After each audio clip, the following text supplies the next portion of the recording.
Thought you might like to come home. Your children are asking for you. Are they all right? They're fine. They were worried, but I told them I'd bring you back. They seemed to believe me. But how did you know that you were here? You forgot? I was waiting just under the cabinet. I heard what happened. I felt like biting Billy full of holes. But as soon as I heard that you were safely in the cage, I went and told the children you were all right, but that you'd be a little late. I didn't tell them exactly why. Now let's get you out. I tried. I couldn't open the door. I'll get it open. I brought along a few tools. Burglar's tools, you might say, in my backpack. Should I climb up the stand? No, it looks slippery. I think I'll try the curtain. And in a matter of seconds, Justin had swarmed up a window curtain a foot away, and she heard a thump as he leaped and landed on top of the cage, which swayed under the impact. The noise was slight, but they both listened intently for a moment to see if it produced another from upstairs. All quiet. Now let me look at the door. Justin climbed easily down the side of the cage. Oh, I hope you can get it open. I can, Justin said, examining it easily enough, but I don't think I will. Why not? Because you couldn't, Justin said, and they'll know that, so they won't be curious. Let's make it open itself. As I expected, it doesn't have real hinges. He had pulled a small metal bar out of his backpack and was working as he talked. Just little wire rings, dime store quality, cheap flimsy things. They're always coming apart. As he said that, one of them came apart. The door sagged and hung crazily by one corner. There, you see? You can't help it if they put you in a defective cage. Come out. Come on out. Mrs. Frisbee climbed through and stood with Justin on the top of the cage. Now, he said, we shinny down the stand like a fireman's pole. You go out the way you came in, under the cabinet and through the hole. I'll go out the way I came in, through the attic. I'll meet you outside. Justin, Mrs. Frisbee said, there's something I've got to tell you, something I learned. Wait till we're out, said Justin. We've got to hurry. You see, we're having a little trouble moving your cinder block. He was off, running silently into the front of the house, from which the stairway led up 2 flights to the attic. Mrs. Frisbee crawled under the cabinet.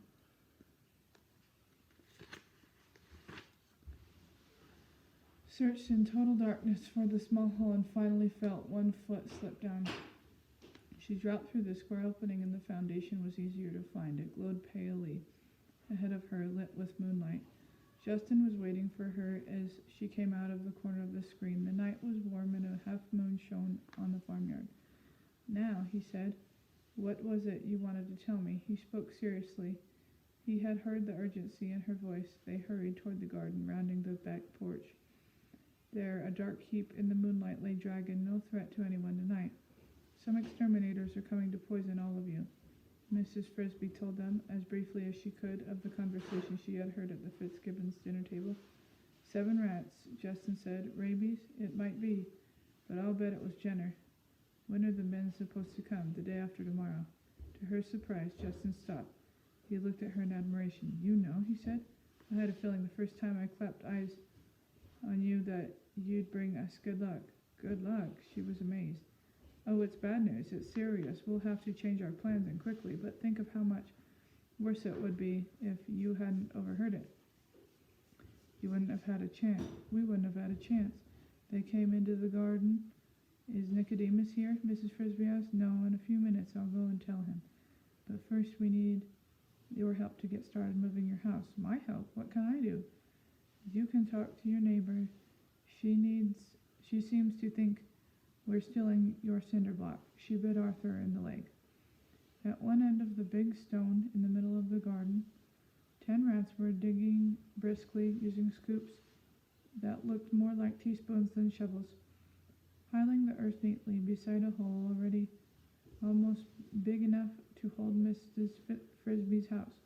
But on the other side of the stone there was an impasse. Here another 10 rats stood, baffled in a semicircle. Behind them they had deposited a jumble of equipment, odd-shaped metal bars, pulleys, wooden structures that looked like ladders, other pieces of wood that resembled small logs. But between the rats and Mrs. Frisby's front door stood a small, defiant figure. The rats, looking enormous by comparison, remained a respectful distance away from her. "Why," said Mrs. Frisby to Justin, "it's the shrew." "Yes," said Justin, and acting shrewish. One of the rats was speaking. Mrs. Frisby recognized Arthur. "But I told you, ma'am, we do not have Mrs. Frisby's permission. We do have Mrs. Frisby's permission. She wants us to move her house. Ask the children, call them out." "Don't tell me that. What have you done with Mrs. Frisby?" "It's a good thing the children haven't heard you. They'd be frightened half to death. If Mrs. Frisby wanted you to move her house, she'd be here." "It's all right," called Mrs. Frisby, running forward. "I'm here, Mrs. Frisby," said the shrew. "You're just in time. I heard a noise and came out and found these creatures trying to dig up your house. I tried to explain it to her," said Arthur, "but she won't believe me." "I certainly won't," said the shrew. "He said you asked him to dig up your house. Thieving rats." "It's true," Mrs. Frisby said. "I did ask them, and they said they would." "It's very kind of them." "Kind," said the shrew, "great hulking beast. What do you mean?" It took several more minutes of reassurance by Mrs. Frisby before the shrew grudgingly moved aside, still muttering warnings. "I wouldn't trust them. How do you know they'll do what they say?" That, of course, Mrs. Frisby could not explain to her. The rats now commenced to dig busily at the dirt on top of it and around Mrs. Frisby's cinder block. Justin said, "I've got to go and talk to Nicodemus. You'd better get the children out." Mrs. Frisby hurried into her house. She found them waiting in the living room, unaware of the small crisis that had been taking place outside. As Justin had said, they did not seem worried. "We were scared at first," Teresa said, "but then one of the rats came to see us. He couldn't come in, but he called to us, and we came out. Martin and I," he said. "His name was Justin. Have you met him? He's very nice." "I met him," said Mrs. Frisby. "Now we'd better go outside. They're getting ready to move the house." "I'm ready," said Timothy. "I'm all wrapped up like a scarecrow." Martin and Teresa had taken pieces of warm cloth from the bed and tied them around him. Mrs. Frisby could not see him in the dark, but when she touched him, she found that they had even tied a piece like a bonnet around his head and ears. "Good," she said, "and we're lucky. It's a warm night and dry." They went up the small tunnel to the garden and watched in the moonlight from a hillock a few feet away.